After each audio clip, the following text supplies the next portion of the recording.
Hello, what's up mga idol? So this is Mark Anthony Roscas ng Mark TV. Sa video natin ngayon, nga pala naalala nyo ba yung VPN na tatlo? Yung Libre VPN, Share VPN, at saka yung EUT VPN. Ang ibig sabihin ng EUT VPN, siya yung Easy Unlimited Tunnel. Ayan. Easy Unlimited Tunnel, tama? Easy EUT VPN, yun. Nga pala ibablog ko ulit si Libre VPN kasi ang maganda sa kanya, hindi mo na kailangan gumawa ng account. Naalala nyo dati yung mga tutorial dati ng EUT VPN sa Share VPN. Kailangan mo pang gumawa ng account nun. Yung EUT VPN lang hindi kailangan. Pero yung Share VPN sa Libre VPN, kailangan. So ito na siya. Bali, pag na-download mo na siya, kailangan may data kayo pag na-open nyo siya para ma-update siya. Then, i-click nyo lang. Pag na-open nyo, hindi nyo na kailangan gumawa ng account. I-click nyo lang to, tap to connect. Ganun na. Click natin yan. Connected na. Meron lang siyang ads. Yan, may ads lang siya. Takpan natin para di tayo ma-copyright. Okay, yan. Connected, Gamit kong network ngayon ay naka-wifi ako, Converge.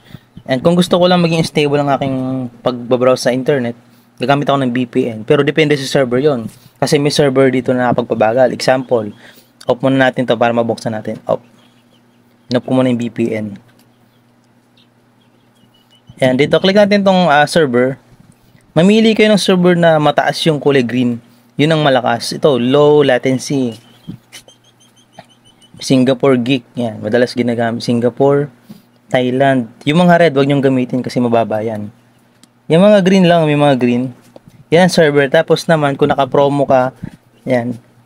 Halimbawa, naka-promo ka lang sa pang TikTok, ubos na yung pang YouTube mo saka pang Facebook.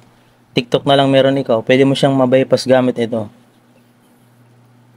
Pero ingat din baka mablock yung mga SIM card ninyo. Huwag kayong lalampas ng 2 gig per day. Yan. May mga promo dito pang ML, mga pansaya, pang FB, pang YouTube. Pwede nyo siyang mabypass yung mga promo nyo ngayon. Para magkalinawan tayo, ano bang ibig sabihin mabypass? Ibig sabihin, kung gusto mo makapasok sa Facebook tapos pang YouTube lang ang meron ikaw, pwede mo siyang gamitin dito. Piliin mo lang yung promo na meron ikaw. Example, YouTube lang. I-click mo yan. Ito na, YouTube. Tapos click mo na lang to. Ma-bypass na yon. Ako naman, binabypass ko lang yung signal ng aming Wi-Fi. Wi-Fi kasi ako yung Converge. So yun lang. Pag naka-Wi-Fi ka naman, click mo lang yung direct connection.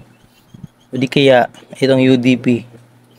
Nga pala sa mga naka-unli dyan, smart, saka talk and text na naka-unli data, di ba meron yung capping? Pag lumampas ka ng 2 gigs sa isang araw, bumabagal na siya. Pero unlimited daw, pero ang bagal. Pwede mo siyang mabypass dito. So, click mo lang itong smart talk and text, unli data. Tapos, click mo na to. Mabypass mo na yung speed niya. Yan. Maraming tulong ang VPN. Pilipino pa gumawa nito, Libre VPN. So, yan lang. So, dito lang. Sana katulong video to. Kung gusto mo itong video na to, huwag kalimutan mag-like and subscribe. Then, peace out.